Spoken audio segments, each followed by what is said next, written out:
De l'une des voix les plus célèbres de la Corée à une descente aux enfers.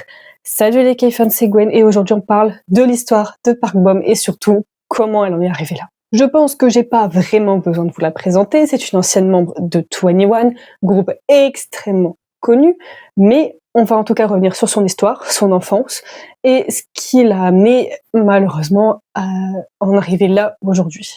Bah oui, parce que entre de gros traumatismes, des médias qui ne l'ont pas aidé et une plainte assez particulière, on va analyser tout ça aujourd'hui parce que on veut comprendre qu'est-ce qui se passe avec Park Bom.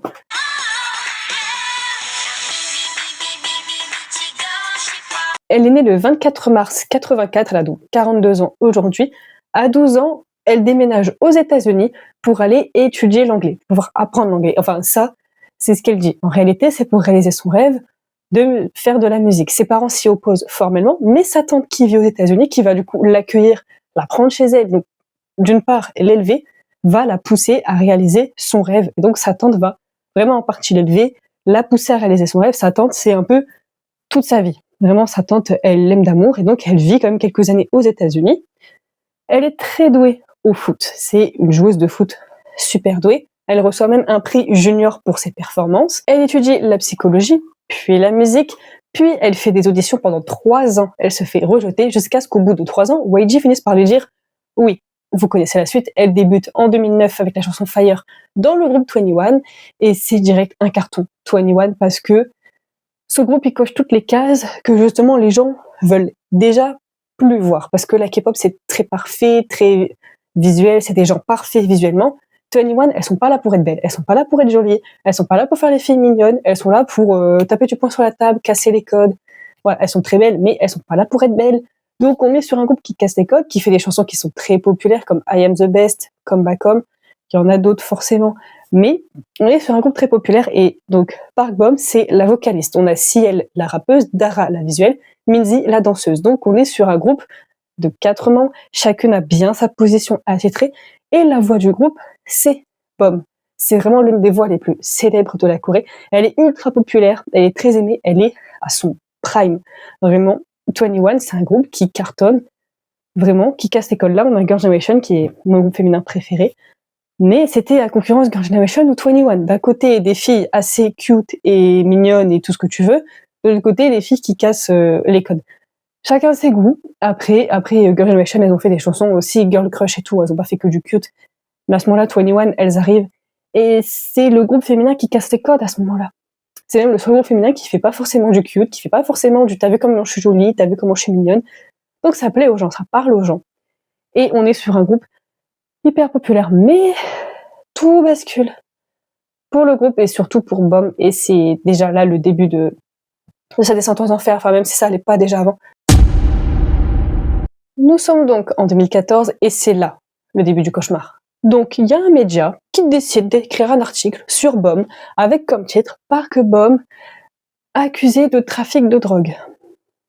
Ok, bon, d'accord. Ils expliquent donc dans cet article, avec des mots très puissants comme trafic de drogue, comme quoi qu'elle prend de l'Adderall, donc un médicament interdit en Corée, un médicament assez puissant qu'elle se ferait importer depuis les États-Unis. Énorme scandale médiatique, vous vous doutez bien, elle passe donc pour une droguée, elle passe vraiment pour quelqu'un de malhonnête, sauf que cette histoire remonte à 2010, puisqu'en fait, Park Bom va se défendre en disant qu'elle a des troubles psychologiques, des troubles traumatiques, suite à un traumatisme qu'elle a vécu étant plus jeune, et que c'est suite à ce traumatisme qu'un psychiatre lui a prescrit de l'Adderall, mais qu'elle doit du coup se le faire venir depuis les États-Unis, puisque comme elle est idol, elle n'a pas le temps d'aller aux États-Unis pour la prescription. Donc en fait, elle le fait venir grâce à sa mère et sa grand-mère depuis les États-Unis, mais que pour elle, il n'y a rien d'illégal et que c'était un truc prescrit, quoi. Donc elle explique que c'est dû à un traumatisme, etc. En creusant, on apprend donc qu'en 2010, la douane, en Corée, trouve un colis, tu sais, ils prennent des colis des fois pour juste vérifier que tout va bien. Ils tombent sur un colis, l'adresse c'est chez la grand-mère de Bom, et ils trouvent du coup de l'Adderall. Ils vont donc chez la grand-mère, apprennent que c'est décaché, pas pour elle, mais pour Bom. Une semaine après, en fouillant chez Bom, ils se rendent compte que du coup, les comprimés qui sont arrivés depuis les États-Unis, il y en avait 82 des comprimés, il en reste 78. Elle en a donc pris 4 en une semaine, ce qui correspond à la prescription d'un médecin, etc. Il y a eu une enquête, etc. et ça a été classé sans suite parce qu'il y a eu en effet prescription d'un médecin suite à un traumatisme. Elle en a pris que 4 en une semaine. Elle n'a pas pris 78 cachets. Hein, il en reste 78. Elle n'en a pas pris 78. Bon bref, classé sans suite. 4 ans plus tard, il y a un article d'un média qui sort de je sais pas où qui invente des trucs comme ça, quoi. Juste pour faire du clic. Résultat des courses, ça détruit son image. Et en plus, ce traitement est dû à des traumatismes. Traumatismes on ne peut pas juger en fait ces trucs-là.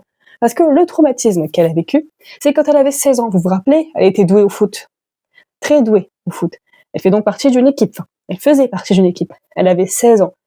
Puis un beau jour, sur le terrain, une fille dont elle était très proche, une fille dont elle était très amie. Donc cette jeune fille de 16 ans, Lauren Shelby Neal May, qui était donc une amie très proche de Bob dans son équipe, sur le terrain, elle s'écroule devant tout le monde, devant toute son équipe, l'entraîneur, etc. Elle s'écroule sur le sol devant tout le monde et elle ne se relèvera jamais. Rupture d'anévrisme. Ouais, le choc en fait logique. Les secours sont arrivés, l'ont prise pour la ramener à l'hôpital. Pendant 45 minutes, l'équipe est restée figée et en même temps ultra choquée de ce qui venait de se passer. Il parle de 45 minutes très émotionnelles avant qu'ensuite chacune reparte avec ses parents, etc. Ce qui veut dire que Bom, à l'âge de 16 ans, a vu une de ses amies quitter ce monde, s'éteindre sous ses yeux. Enfin, c'est horrible. Suite à ça, elle a eu un gros suivi psychologique. Lors de ce suivi psychologique, donc certes, il lui diagnostique un stress post-traumatique. Donc le stress post-traumatique, comme son nom l'indique, c'est donc une réaction de ton cerveau, réaction de survie de ton cerveau, qui se met en protection suite à un traumatisme, qui fait que tu vas avoir du coup du choc, tu vas passer par toutes les émotions, il y a du stress du coup. Voilà, un stress post-traumatique, c'est littéralement dans le nom en fait, c'est suite à un traumatisme, une réaction qui se passe dans le cerveau en fait, qui chamboule tout ton système émotionnel. Et ça, c'est un truc normal qu'on peut tous vivre parce que le stress post-traumatique, ça peut arriver suite à un événement que tu as vécu, que tu as vu ou que tu as appris. Donc que tu as vécu, bah ça peut être tout et n'importe quoi. Hein. Voilà, je vais pas donner d'exemple, mais des trucs graves, des trucs que tu as vus, comme Bob, elle a vu son ami s'éteindre sous ses yeux, et là, le traumatisme, l'avoir appris, c'est par exemple, qui est de Shiny, quand Jung-Yoon nous a quittés en 2017, il a expliqué plus tard avoir eu un stress post-traumatique quand il a appris l'acte de Jung-Yoon, qui a mis donc fin à ses jours, et il a subi un traumatisme suite à ça. Pourtant, il ne l'a pas vécu, il ne l'a pas vu. Mais le fait d'avoir appris que l'un de ses amis les plus proches avait mis fin à ses jours l'a traumatisé. Et les autres membres de Shiny n'ont pas dit mot pour mot qu'ils avaient eu un stress post-traumatique, mais le traumatisme, il est là. Donc, un traumatisme comme ça peut arriver à tout le monde. Suite à ça, suite à ce suivi psychologique, il lui diagnostique également au fur et à mesure des séances un TDAH. Il lui propose donc un traitement pour se calmer, un traitement qu'elle prend depuis quelque temps, qui lui permet de fonctionner, de vivre en fait. Et ça sort en 2014. Cette histoire que la douane a trouvé ce colis, c'était il y a 4 ans. Foutez-lui la paix. Et l'Adderall, donc c'est une sorte d'amphétamine. Alors après, je m'y connais pas du tout, mais ouais, c'est une sorte d'amphétamine. Donc en fait, du coup, c'est un traitement qui peut être utilisé pour les personnes atteintes de schizophrénie, pour les personnes qui souffrent de narcolepsie, d'obésité, de boulimie. Ça a un effet euphorisant. C'est aussi contre le TDAH. Et en même temps, c'est aussi utilisé pendant les guerres pour couper la faim et la fatigue. Alors peut-être pas ce médicament-là, mais l'amphétamine en général, ça peut être donc pour les personnes qui souffrent de schizophrénie, ça peut être pour couper la faim, pour couper la fatigue, notamment pendant les guerres s'il vous plaît. Non, mais... Donc les amphétamines, c'est quand même assez fort quand même comme médicament, quoi. Donc suite à ça, énorme scandale médiatique, ça porte énormément atteinte à son image, et elle est d'ailleurs accusée de traitement de faveur, puisqu'il y a eu un autre scandale en Corée du Sud par rapport à ce même médicament, et que elle n'a pas été punie par la loi, et que du coup elle aurait eu un traitement de faveur. Sauf que l'autre histoire, c'est un gars de chez Samsung, qui a également fait importer depuis les États-Unis de l'Adderall, sauf que lui, il a pris, déjà, les cachets, c'est 10 fois la dose de ce que Bom prend, il en a pris beaucoup plus que elle, sans avoir de traitement Parce que elle encore, il y a un médecin américain qui lui a dit qu'il fallait qu'elle prenne ça. Lui, rien. Il y a aucun médecin qui lui a dit qu'il fallait qu'il prenne ça. Il prend des doses ultra fortes. Il prend pas 4 cachets par semaine, il en prend genre limite presque plusieurs par jour. Donc lui, il a été emprisonné pour ça.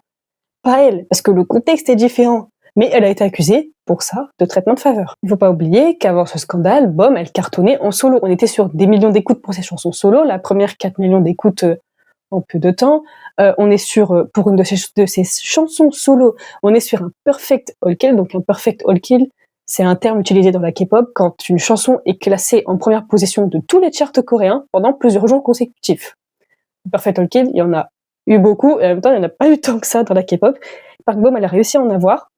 Et donc, elle est très populaire. Mais ce scandale de l'adéral va entacher son image et entacher l'image du groupe. Le groupe va donc faire un hiatus forcé parce que du coup, Bom part en pause et YG explique aussi que Bom va partir en pause pour prendre soin de sa santé, que c'est aussi pour sa santé qu'elle va partir en pause. Mais du coup, tout le groupe se retrouve un petit peu en pause. Donc, on a Ciel qui démarre sa carrière solo, Dara qui fait de la télévision et Minzy, elle attend. Voilà. Elle attend que le temps passe, quoi.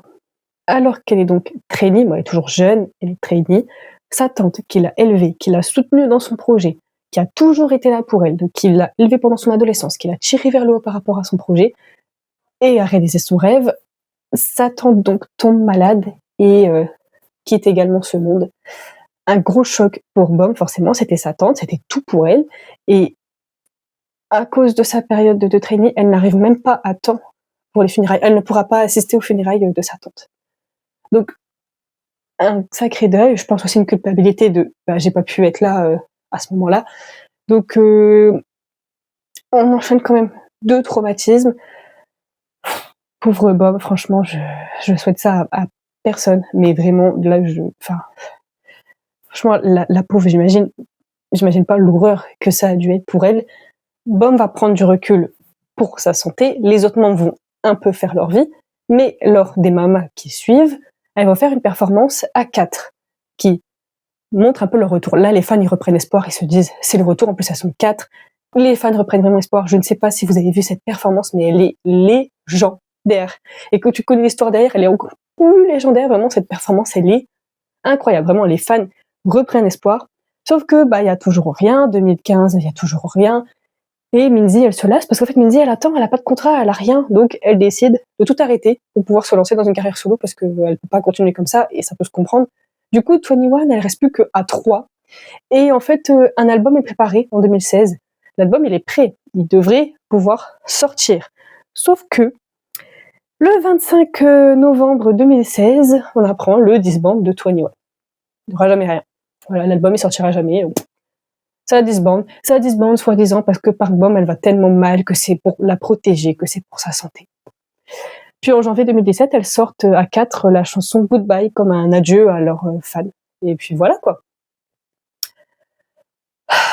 Bon, là, c'est coup dur pour tout le monde, hein, pour les membres de 21, pour leurs fans, mais je pense surtout pour les membres quand même. Ouais, on est quand même sur un sacré coup dur. Puis chacune va essayer de faire un peu sa vie en solo. Bom aussi. Elle va même rejoindre en 2019 l'agence D-Nation, pas P-Nation, l'agence de Psy, une autre agence, hein, d'accord. Une agence à la fois coréenne-américaine qu'elle considère comme sa famille, que personne ne l'a jamais traitée comme ça. Et en 2019, elle sort même une chanson qui s'appelle Spring en duo avec Dara. Donc, ça redonne un petit peu espoir aux gens, mais la descente aux enfers de Bom n'est pas finie. Un sujet qui fâche toujours avec Park Bom, un débat constant sur les réseaux. Déjà, le corps d'une personne ne doit jamais être un objet de débat. Mais vous connaissez Internet, par conséquent, le visage et même le corps de Bom font débat tout le temps par rapport à son poids, parce que elle a pris trop de poids, parce que nanana, mais son visage surtout, parce que elle a posté des photos où tu vois que ses yeux sont beaucoup plus grands, son nez très fin, ses lèvres très pulpeuses, un visage qui ne ressemble pas du tout à Bom. Franchement, tu m'aurais montré la photo, je ne l'aurais pas reconnu. Donc les gens ils se sont dit ça c'est de la chirurgie quoi. Parce que les gens se sont dit quand tu prends du poids, quand tu perds du poids, ton visage il change, mais il change pas à 100%, donc c'est forcément de la chirurgie, c'est pas que dû à des pertes de poids, des prises de poids, c'est pas que ça, c'est qu'il y a autre chose. Bom va se justifier en disant qu'elle souffre de lymphadénite, c'est ça le mot? Ouais, c'est ça, lymphadénite. Donc de lymphadénite, c'est une inflammation des ganglions qui fait gonfler le visage. Puis, les gens vont continuer à dire que c'est de la chirurgie esthétique, que c'est des filtres, que c'est les deux. On voit même des photos où elle apparaît avec d'autres personnes, où les gens disent que son visage est difforme et qu'elle a peut-être mis un filtre que sur son visage. Mais elle finit par dire un beau jour que, donc, elle dit que les membres du staff de chez YG lui ont dit un jour qu'ils ont fait exprès de rendre son apparence ridicule afin de se moquer d'elle. Voilà. Que YG n'a jamais payé pour aucune de ses chirurgies et qu'ils l'ont utilisée pour faire de la chirurgie, pour faire vendre. Donc, si j'ai bien compris, ils ont fait exprès de la rendre comme ça pour se moquer d'elle, ils n'ont jamais payé, et en plus, ils ont utilisé le fait de transformer son visage pour que ça fasse parler, pour faire vendre. Après, je sais pas si elle parle de YG parce qu'elle n'avait pas ce visage-là quand elle était chez YG, ça fait depuis 2016. Hein. Donc, on comprend pas tout, surtout qu'elle parle pas forcément de l'agence YG, juste l'agence. Genre les membres du staff, les PDG, enfin les gens qui gèrent l'agence. Elle parle du créateur de l'agence, de YG lui-même, quoi. Sauf que si elle était plus chez YG, du coup, les gens comprennent rien. Il y a des photos très retouchées, des messages assez incohérents postés sur les réseaux. Les gens ne comprennent pas le comportement de Bom sur les réseaux. Et les gens jugent constamment son physique, son visage, en disant que c'est de la chirurgie, etc. Cette histoire avec Limino, parce que, bon, il n'y a pas si longtemps, il y a genre 2 ans, un truc comme ça, elle a commencé à poster, notamment sur Instagram, des photos d'elle, des photos montées de elle avec Limino, l'appelant son mari, disant que c'était son mari, etc. Au début, les gens se sont dit, bon, c'était juste une fangirl qui se tape un délire. Hein. Voilà, Lee Min-ho, c'est un acteur très connu en Corée, et il a joué dans plein de dramas connus, notamment Boys Over Flowers. Donc voilà.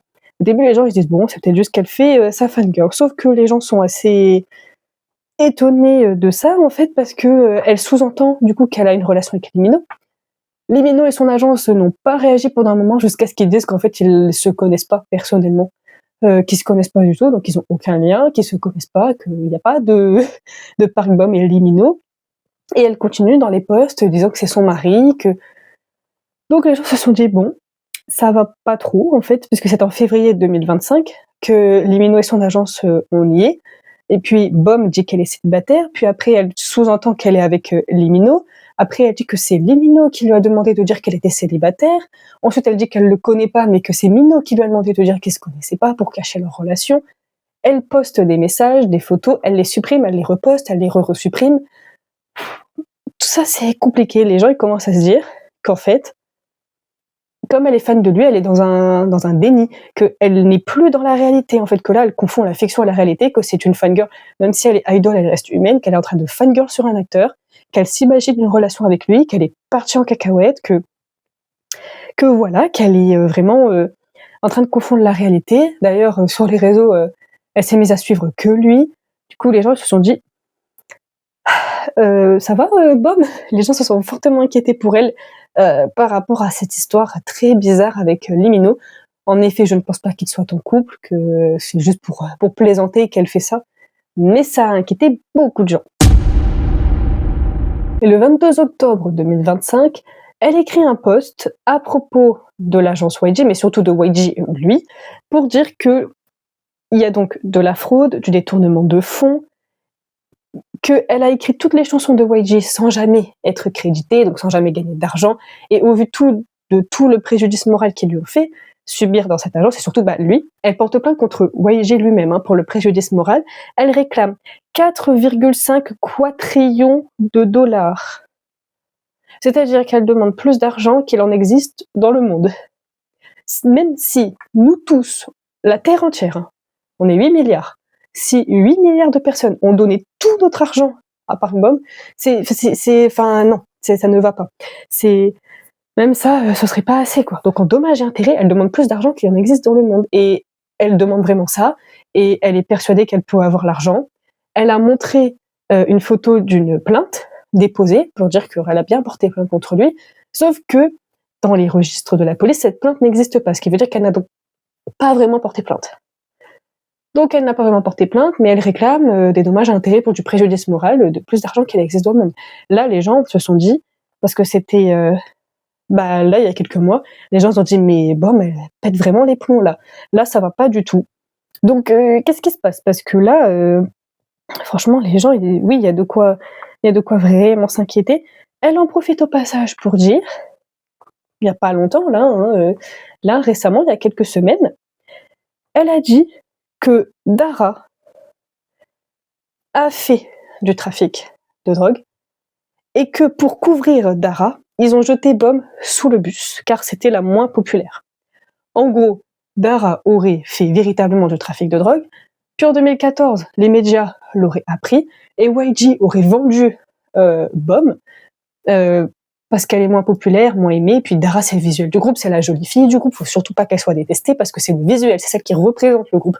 Donc faut surtout pas que ça tombe sur Dara, et que du coup ils auraient jeté Bom sous le bus. Ils se sont dit, bah tiens, cette histoire de l'adéral en 2010, on va faire sortir ça publiquement, comme ça, elle l'a dans l'os, et Dara, elle est protégée. Donc elle a dit ça il y a quelques semaines, que c'était pour couvrir Dara qu'elles l'ont jeté sous le bus. En gros, c'est ce qu'elle a dit, elle a pas dit ça mot pour mot, mais voilà.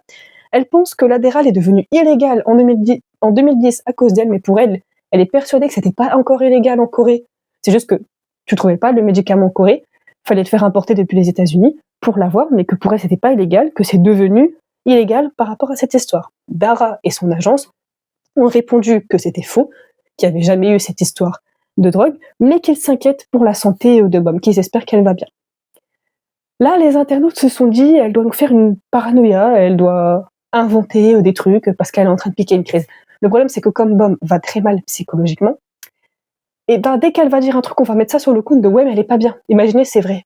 Après, si c'est vrai, ce qu'a fait Dara ne nous regarde pas, mais c'est pas juste d'avoir jeté Bom sous le bus. Plutôt que d'essayer de protéger tout le groupe, ils se sont dit on va la protéger elle et elle, on la jette sous le bus.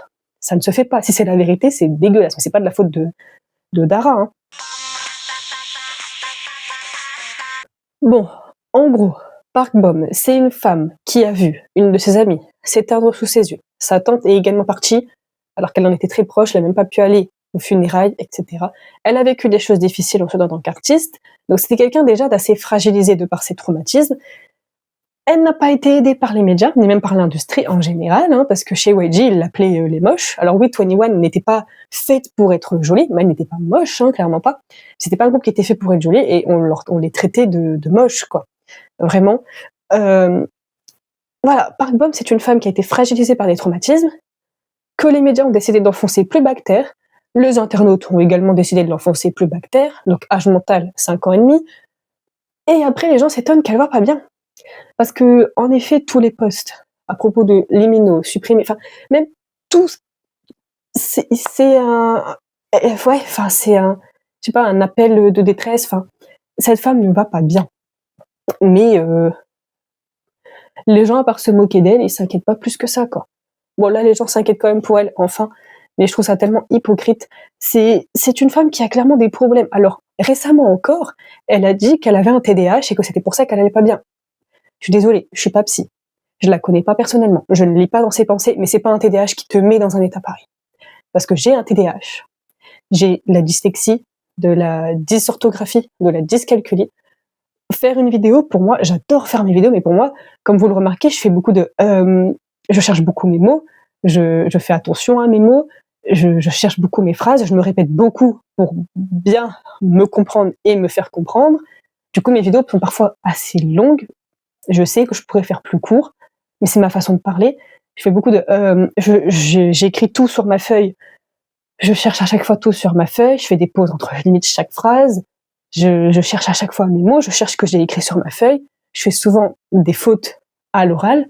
Et le TDAH, mélangé à tout ça, m'empêche un peu aussi de me concentrer, quoi.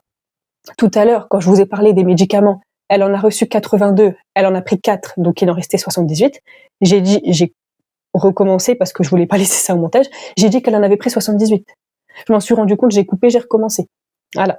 Mais t'imagines, je me serais pas corrigée. Je vous aurais dit, elle a pris 78 cachets en une semaine.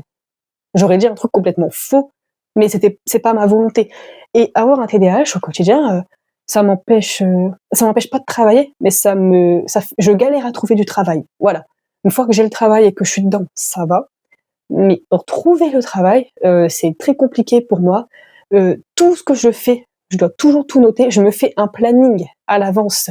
Je me suis acheté un planeur avec les jours de la semaine où j'écris tout ce que je dois faire chaque semaine, mes rendez-vous. À la fin de la journée, j'ai tout fait, je coche comme quoi que c'est fait, etc. Même de mes tournages, j'écris quel jour je tourne, sur quel sujet. J'ai des feuilles avec toutes mes notes pour pas dire de bêtises. J'ai au jour le jour ce que je dois poster comme vidéo. Donc ce jour-là, je poste ça à telle heure, etc. Depuis que je fais ça, ça va mieux, mais ça m'empêche même, je galère du coup à passer mon permis à cause du fait de mon manque de concentration. Avoir un TDAH, de la dyslexie, etc., c'est chiant au quotidien, c'est fatigant et ça peut même être handicapant. Il y a des gens qui ont des très gros TDAH, des gens qui ont TDAH moins grand, et il y a des gens qui n'arrivent pas à vivre avec leur TDAH. Il y a des gens qui y arrivent. Moi, j'y arrive, mais bon, ça dépend. Je m'en sors beaucoup mieux qu'il y a quelques années, par contre. Je m'en sors beaucoup mieux. Il y a des gens qui n'arrivent pas à vivre avec ça et ça leur pourrit la vie. Oui. Mais de là à être dans cet état-là, c'est clairement un appel de détresse. Il y a quelque chose qui ne va pas. Et au lieu de se moquer de cette femme, on devrait l'aider, en fait. J'avais envie de faire cette vidéo depuis cette histoire avec Dara, donc depuis quelques semaines. Et je la fais que maintenant parce que j'avais d'autres idées de vidéos avant, plus dans l'actualité.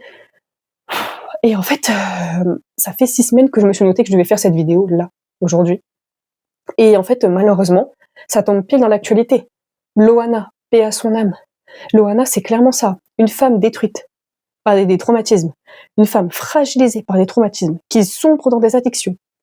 Que les médias enfoncent parce que ça fait vendre. Que les internautes et même les gens qui vont lire les journaux, les articles People, les trucs comme ça, quoi. Ça fait vendre, les gens ils kiffent quand il y a du drama, les gens ils aiment bien rabaisser les autres comme ça remonte leur ego. Du coup ils enfoncent une personne, regardez comment Loana a fini, et maintenant tout le monde pleure son décès. C'est ce qui va se passer également avec Bom. Les gens s'amusent à l'enfoncer parce que ça remonte leur ego, mais vous avez aucun cœur les gens qui font ça, franchement. Si pour vous, s'en prendre à une personne fragilisée émotionnellement par des traumatismes, si pour vous l'enfoncer ça vous permet de remonter votre ego, mais c'est que ça va pas là-dedans. Vous savez, quand on est gosse, on nous dit toujours qu'il ne faut pas s'en prendre à plus faible que soi. Mais on nous dit dans le sens physique, genre t'as 10 ans, ne t'en prends pas à un enfant de 4 ans. Eh ben on devrait le dire aussi dans le sens psychologique en fait. Qu'est-ce qu'elle a fait cette femme de grave? Bah rien, foutons-lui la paix en fait. Donc voilà ce que je pense personnellement de Park Bom. Voilà sa descente aux enfers. Après on n'a pas tous les détails, mais je pense que ça vient de traumatisme et de l'industrie et des médias et d'internet qui l'ont enfoncé. Je pense que c'est clairement ça. Parce que Loana disait que c'était pas sa célébrité qui la rendait malheureuse. Mais je pense que la célébrité, quand t'es déjà fragile et que tu vois que les médias en profitent pour se faire de l'argent sur ton dos, que les internautes ils t'enfoncent, ça doit pas aider, quoi. C'est peut-être pas ça le responsable principal, c'est pas la célébrité en principal pour ton état, mais les médias, en fait, c'est les médias qui aident pas. Et quand tu vois ça, tu te dis mais c'est inadmissible. Donc à voir la suite. En tout cas, j'espère que ça ira pour elle. Donc dites-moi ce que vous pensez de Park Bom, de toute cette histoire, si vous êtes d'accord avec moi. Et voilà, en fait, je sais même pas comment conclure cette vidéo. Je suis choquée pour elle. Franchement, j'espère juste que ça ira pour elle. Et donc voilà, tout ce qui se passe avec Park Bom, sa descente aux enfers, etc. Donc dites-moi ce que vous en pensez. N'hésitez pas à me rejoindre sur Instagram et sur TikTok, c'est hyper important. Et mettez un like, abonnez-vous, partagez, mettez un commentaire. Et on se dit à la semaine prochaine, les K-fans.